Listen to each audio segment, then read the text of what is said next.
The Radio Memories Network is brought to you in part by Liberated Syndication, podcast publishing made easy, libsyn.com. That's libsyn.com. Welcome to the Old Time Radio Network Detective Stories, continuing America's love affair with private eyes. We now go back to the early days of radio and our imaginations with our feature presentation. Bulldog Drummond is a radio crime drama in the United States. It was broadcast on Mutual April 13, 1941 to March 28, 1954. Bulldog Drummond was a British investigator called Bulldog because he was relentless in the pursuit of criminals. The character was created by British author H.C. McNeill. In addition to McNeill's books, Drummond was featured in a series of films from Paramount Pictures in the 1930s. Drummond was described as a polished man about town, whose hobby is crime detection and the apprehension of criminals. Radio historian John Dunning commented, with his sidekick Denny, Captain Hugh Drummond solved the usual run of murders, collected the usual run of bumps on the head, and ran afoul of underworld characters ranging from radium thieves to counterfeiters. In a 1948 column in the Oakland Tribune, media critic John Crosby called the program the first of the more successful exemplars of radio espionage and intrigue. One notable aspect of Bulldog Drummond was its opening, which evoked a London ambience with footsteps, a foghorn, shots, and 3 blasts of a police whistle. Following the sound effects, an announcer introduced the program with the line, "Out of the fog, out of the night, and into his American adventures." Now for this week's episode of Bulldog Drummond.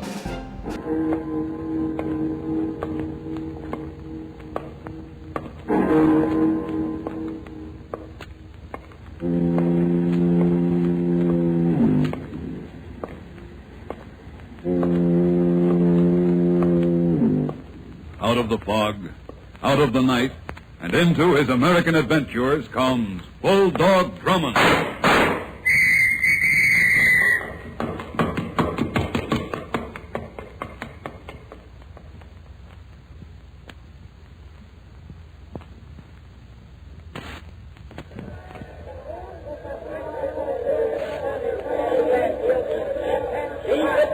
Once a year, there comes into every man's life, even a detective's, the time when he recaptures the spirit of his boyhood. Hurry, hurry, hurry!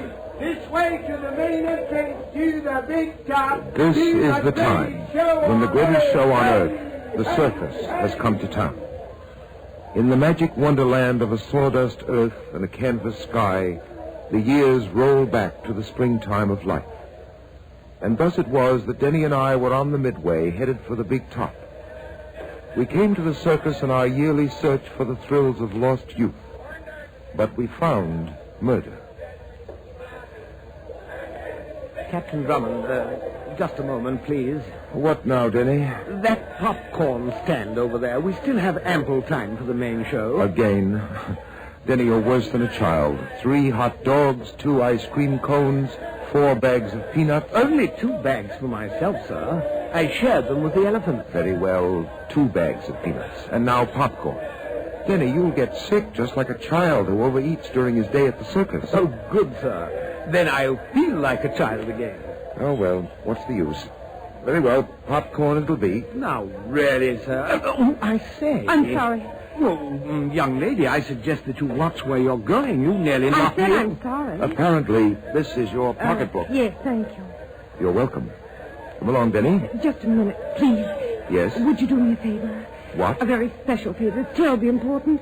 Why do you keep looking around? Please don't ask me questions now. Just put your arms around me quickly. What? Now, look here, young Put lady. your arms around me. He's coming this way. Please, please. All right. Like this? Yes. Really, sir. Hold me closer. Here he comes. Closer? Yes, please. You mustn't see me. Like this? Yes. Be careful, sir. She Don't might... trust me, honestly. It'll only be for a moment. Frankly, it's a rather pleasant moment. Captain Drummond, to say the least, this is quite unusual. To say the least, it is, Denny. It is. Am I holding you too tightly, Miss... No. I didn't get your name. Please, you mustn't ask me questions. I warn you, sir, she's up to something. He's gone. You can let me go now. Oh, I'm sorry. I afraid I was carried away with my work. I don't know how to thank you. Perhaps I could pay you for your trouble. Oh, no, thank you. The pleasure was mine. You've been very kind. Goodbye. Oh, she's running off, sir. Quick, we must follow her. No, just a minute, But, Denny. sir, she may have... She may have what? Well, I don't know, but a young lady just doesn't ask a stranger to embrace her unless she's up to something. Or in trouble, which is apparently the case in which Miss X has found herself. Oh, and now she's disappeared into the crowd and we know nothing about her. Perhaps we can find out something. How? By looking for the needle in the haystack? No, Denny, by looking for the man who pursued Miss X through the crowd here. And where do you expect to find him? About 20 feet from the spot where we're standing. What? Come along. He's right over there, still looking for Miss X. There, you see, that circus attendant? He's the one. How do you know, sir? Because our young lady in distress fairly shuddered in my arms when he passed by. Now, I'll do the talking, Denny. Yes, sir. Pardon me? Yeah? Are you looking for someone? What's it to you? I can help you. Go on, beat it. You're looking for a young lady. I'd say she's about 25, blonde, very attractive. Say, how do you know? Knowing things is my business. Where is she? Why? Because it's important. To whom? Now listen, I gotta find her and find her quick, so come on, give. As soon as you tell me why you're finding her is so important. Because, Nosy, that dame is Marion Morris of the Flying Morrises, the star trapeze act in this circus. The act goes on in 15 minutes, and we've been trying to find her. Now tell me, where is she? I don't know. What? Say, Bud, what are you giving me? The last time I saw the young lady, she was headed for the big tent. Get out of my way. I gotta find that dame before I lose my job. So, our mysterious Miss X is Marion Morris, Denny. Of the Flying Morrises. And she certainly had us up in the air. Quite. But now that we're down to earth again, we're going to look her up. Good. Frankly, sir, I'm curious as to why she was hiding from that man. And, Denny, I'm especially curious as to this. Why, sir, it's a gun. Where did you get it? While I was doing Marion Morris the favor of embracing her, she slipped this revolver into my topcoat pocket.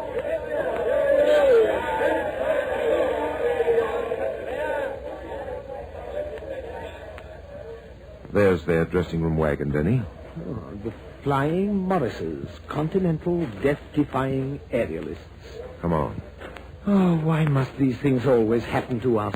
Now we'll miss the main show and all the circus excitement. We still have 10 minutes. Besides, I have a feeling we're in for some private excitement outside the sawdust rings. Here's the wagon. Yes? We're looking for Marion Morris. What you want? Oh, it's a personal matter. I should like to see her alone. She not here. What you want from Marion? I said it was a personal matter. When did you see her last? I do not answer strangers' questions. Well, you'd better answer ours if you know what's good for you. This gentleman is Captain Hugh Drummond. You are police? Semi-officially. Now... Marion would do nothing wrong. She is a good girl.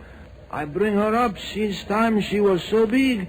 I, Santos Gomez, teach her always to do right.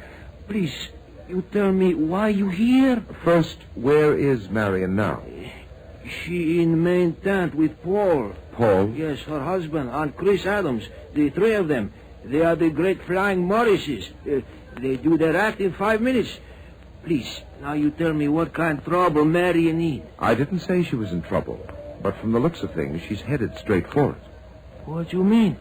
This revolver. Yeah. Where you get it? You recognize it? I know someday it bring trouble. Gun bring only disaster. I tell him only wicked man have need of gun. I tell him. This revolver isn't Marion. No.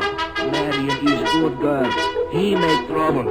He have gun to kill. I know. Come on. Who is he supposed to be? If this revolver isn't Marion, whose is it? The gun is his. Her husband Paul. A fiery horse with the speed of light, a cloud of dust, and a hearty hi-yo silver. The Lone Ranger. Here, give me your hand, Marion. I'll help you up. Come on. That's it. Chris Adams, the gallant young man on the flying trapeze. I was just being helpful. You're too helpful, Adams. I don't like it. I told you 100 times, Marion's my wife. Why don't I you treat her decently as a wife should be? And I don't like your concern about my manners toward my wife. Now listen, you. Chris, not now. And where were you two before showtime? I know you're sneaking off to meet each other. That's a lie. We're trailing the worst outlaw in the West. Let's His name was not Butch argue now. Cavendish. Why? They had followed his trail for many weeks. You object until to our finally audience They below? noticed that This the isn't footprints part of of the the outlaw's show. horse were Wait till fresh. later. There may not be later. Cavendish now. One slip from up here and down and out goes one of us. Him outrun This us trio last could time. very easily become a Maybe doubles better we act. shoot in sight. I suppose that's Wanna occurred take to him you alive. so many times, how simple it would Steady be there, to get rid of me. Over there. Killer in ambush. Him right way. Tonto, he missed me, but he Some shot my fool horse. once Get said after him. the show must go on. But I've Tonto's often horse was wondered tired and no match in speed for the animal Cavendish rode. The outlaw escaped. When Tonto returned from the futile chase, he found the Lone Ranger standing beside his dead horse. A good horse, Tonto. Loyal, faithful, and brave. But my next horse must be faster. I wish that... Tonto, we've heard stories of a wild horse, a fiery white stallion. Him seen the valley over there, where Cavendish goes. We'll be on the lookout for the wild horse while we follow Cavendish.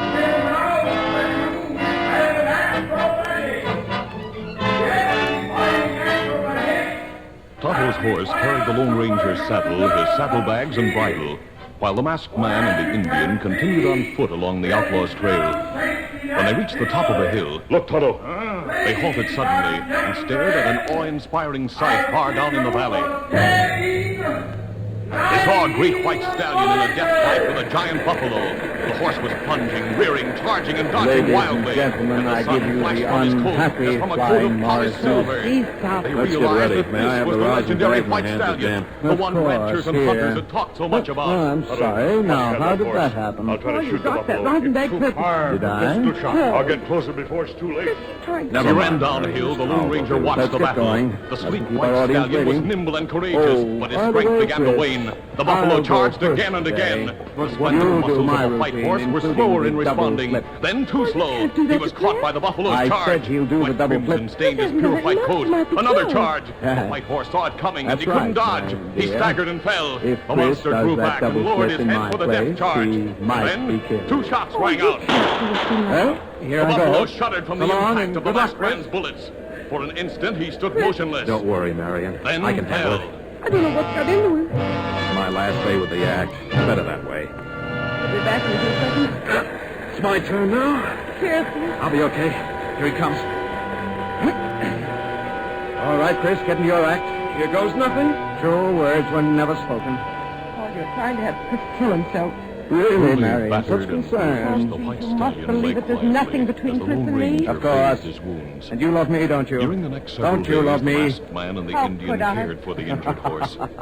Then the wounds There's were your closed. precious and Chris. The horse's strength Now had let's returned. see how he comes out on There was the double once flip. more fire in his eye, a spring in his step. He made it. And his head was He lifted made it. proudly. Yes, he made it. Well, now we can have that little talk later after all. I'll get up the next platform. I Give wonder Chris if my he'll take a congratulations. saddle. Let's try. Well, I did it. Thank you. Ready for your swing? Yes. Ready down there? Ready? No, There he Tonto, goes. wait. Now get set. Let him go. Set. Marion, wait. Look. That horse more than anything in the world. But he deserves his freedom. He's broken. Chris, you can't hold on. Hold! He's turned to look at us. See how the sun reflects from his white coat. Him look like silver. Silver. I'll be back in a Name moment for to him. continue our story. Silver! Look at him. Silver! Hey, Silver! Tonto, he's coming back. It's just as if he knew what I said. Silver!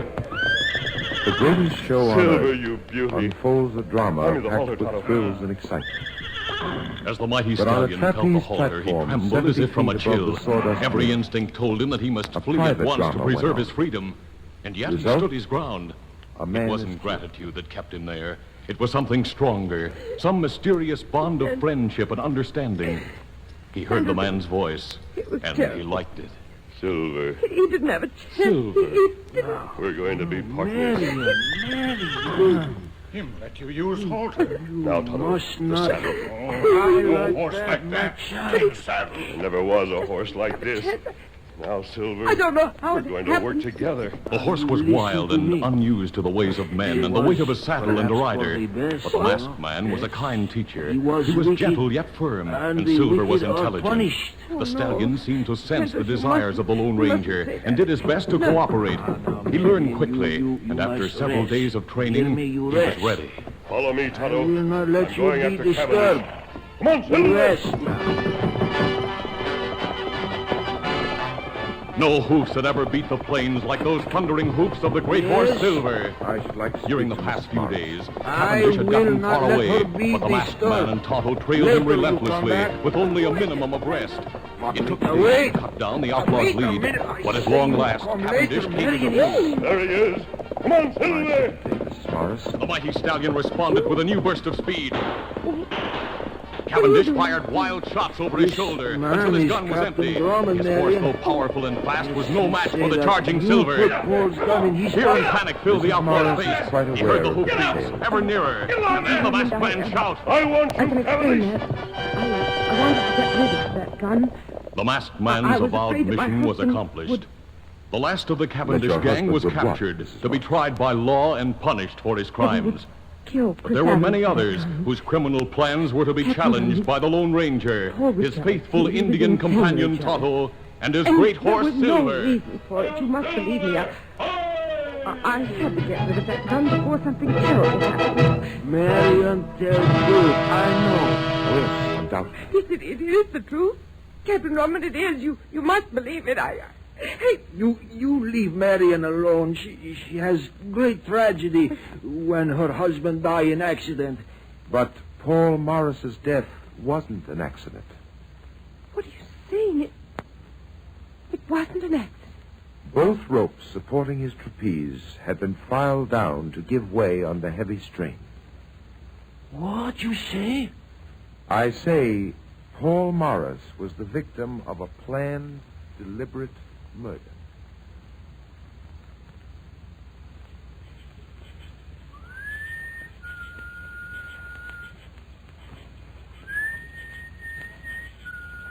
Over here, Denny.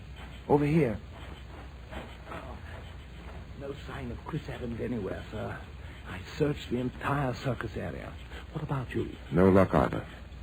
I've been spotting his dressing wagon over there for the past hour. He hasn't shown up.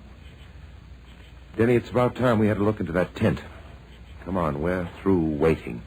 Well, in the vernacular, sir, Adams has taken it on the leg of mutton. On the lamb, Denny. Well, whatever it is, sir, he's gone. There's no doubt in my mind that he's the murderer. He's the one who filed those trapeze ropes. That's a valid possibility. Possibility? It's a certainty, sir. The motive is well established. He hated Paul Morris. So did Santos. And don't forget that Santos was in charge of packing and setting up the axe equipment. As a matter of fact, Denny, Mrs. Morris doesn't escape my suspicion either. But neither Santos nor Mrs. Morris ran away. That much is in their favor. Yes, that and nothing more. All right, come on in. We'll see what this dressing room has to offer. Pull on that light over there. I say, sir, what if Adams should return and find us here? But, Denny, you're the one who's convinced he's flown the coop. Yes, but, you know, sir, just in case. Then his presence will be most welcome. In the meantime, let's have a look around. See what you can find in that trunk over there. I'll look into this one. Yes, sir. Nothing in here, sir. Nothing but his circus attire. There's a valise over there near the dressing table. Check on that. Well, What is it, sir? come here, Denny. Look at this. Captain Drummond. Is this what the well-equipped aerialist carries about? A carpenter's file. Well-equipped murderer is more like it. I told you all along, sir. Adams is the murderer. There's Exhibit A. So it seems. Don't move. You're both covered. Why, sir, I said don't move. It's the circus attendant who pursued Mrs. Morris through the crowd this evening. So it is. You know, Denny, we've quite forgotten to take this gentleman into consideration. All right, cut the jabber, you two. What are you doing here? We might ask you the same question. Yeah, you might. Only me and this shooter asking the questions. Hey, what's that you got in your hands? As if the gentleman didn't know, Denny. Cut the act. What is it? A carpenter's file. And a murder weapon. Murder weapon? The gentleman appears genuinely surprised. Come on, give. If you insist, this file was evidently used in bringing about the death of Paul Morris this evening. And you found it here in Adam's tent? That's the general idea. Hey, what are you two doing mixed up in this business? The name is Drummond. I specialize in this type of business. Your name's what? Captain Drummond. And I'm Denny. Well, why didn't you say so? You didn't ask. Does it make any difference? Oh, it doesn't make any difference. I'm tailing this guy Adams myself for the Acme Insurance Company. Name's Al Monahan. What? You're a detective? Yeah. This guy Adams had a trapeze act with a dame in another show last year. The dame's a nice kid named Evelyn Roberts. So one night Evelyn takes a 60-foot dive and she's out of this world.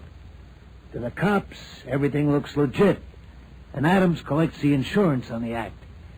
But Acme don't like the way the case smells, so they retain me to bloodhound Adams, which I do. So Adams ties up with the Morrises I told you, sir, Adams was the killer. Go on, Monahan. So he ties up with the Morrises. The way I see it, he makes a play for the dame, which ain't hard on account of she ain't so hot for a ball and chain anyway. So Adams is in solid. Morris takes a nosedive thanks to Adams.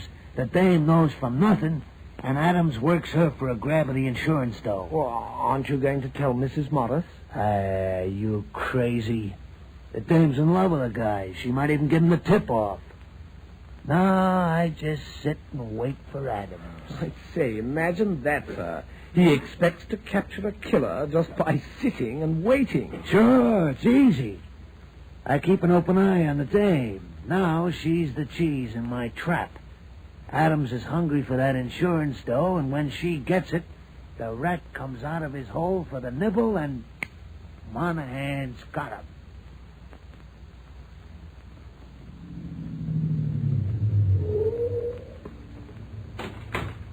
Take the car around back to the garage, Denny. I'll go up to the apartment a while. Yes, sir. Captain Drummond. Adams. I thought you'd never get here. I've been waiting outside your house for hours. And I've been looking for you. I know it, but it had to be this way. I've got to talk to you. All right, you can talk to me down at police headquarters. No, you don't understand. You've got to help me. The way you helped Paul Morris? Believe me, I had nothing to do with it. Oh, yes, it was an accident, like Evelyn Roberts' death. Evelyn? I know all about it. Evelyn's death was an accident. I was completely exonerated. It won't be that simple this time. Now you're up against an open and shut case of murder. But I don't... With evidence complete, down to the murder weapon. The carpenter's file found in your trunk. But that's impossible. Don't you see? That murder wasn't planned for Paul Morris. What? Paul made me switch parts with him tonight. He was doing my routine. I perform on the upper trapeze. That murder was planned for me.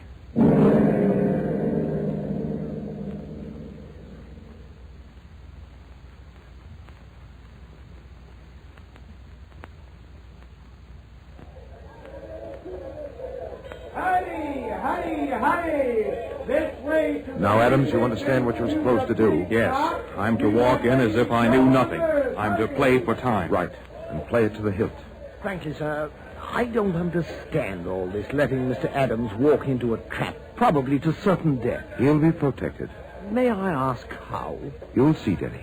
Oh, really, sir? It's as if you didn't trust me. Why, Denny. Well, it's true. And that telegram you received this morning, you were secretive about that, too. Denny, you'll learn everything in due time, if things work out to my expectations. Please, sir, do you mind giving Mr. Adams and me just a slight idea of what you expect to happen? I'm borrowing from the detective Monahan. But it's obvious now that Monahan's conclusions were wrong. Oh, it's not his conclusions. It's his method of trapping the killer that appeals to me. I think it'll work out. At any rate, we'll soon find out. Here's Marion Morris's dressing wagon. Adams, you go first. All right. Yes, come in. Chris! Hello, Marion. Chris, where have you been? Oh, Captain Drummond. We came along. I've some news for you. You found my husband's murderer. I knew Chris didn't do it. I knew it. Where is Santos? Oh, no, it isn't Santos. He wouldn't... I suggest that you answer Captain Drummond's question. Where is he? Why, he's packing our equipment away. Shall I get him, sir? In a moment, Oh, Eddie. Santos didn't do it. Please believe me, he wouldn't. Then perhaps you, Mrs. Morris. Me? Kill my husband? There, sir, we've got her dead to rights. She's lying. Marion, you knew that I was to use the upper trapeze. That your husband switched routines at the last minute. Switched routines? Yes, and you knew it. Stop acting, Mrs. Morris. Paul switched routines with Chris. Yes. Yes, that's right. Paul did switch routines with Chris. Marion, you wanted to kill me. No, Chris, no, What? Captain Drummond, what was that? My expectations. Come on, Denny. You two wait here. Captain Drummond, I have him. Why, sir, it's Santos and Monahan. Good work, Santos. Drummond, I should have knocked you off last night. Why, then, sir, it was Monahan all the time. He tried to kill like you say, Captain Drummond. I stop him in time. I grab gun, the shot, it go into the air. You can let him go now, Santos. I have him covered. But, sir, whom was he shooting at? Chris Adams. Yeah, and I would have gotten him if you... By the way, Monahan, your sleuth act went well. I believed you up to a point. Then he isn't a private detective after all? No, Denny. That telegram I received this morning, the one about which you were so curious, came from the Acme Insurance Company in answer to an inquiry of mine. They had no detective trailing Adams, not even one named Monahan. Well, then who is he? Roberts. That's who I am, Al Roberts. Robert? Evelyn Roberts. Chris Adams' former partner, the one who fell to her death. The one they murdered, my sister. They lied. The cops, all of them, they lied. He murdered her. I'll get him yet. As usual, sir, I'm surprised at the outcome. How did you know that Monahan, or rather Roberts, was the killer? I didn't. I was just curious as to where he fitted in this case. But what prompted you to check on him in the first place? Just a hunch, Denny. And also his philosophy of sitting and waiting for a killer. What do you mean, sir?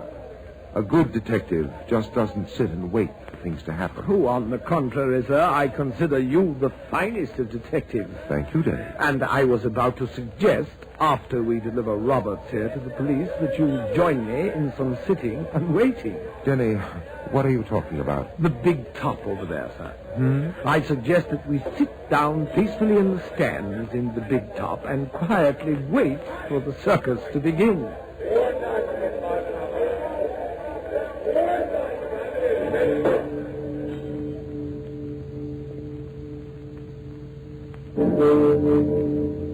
I'll be back in a moment to tell you about next week's story.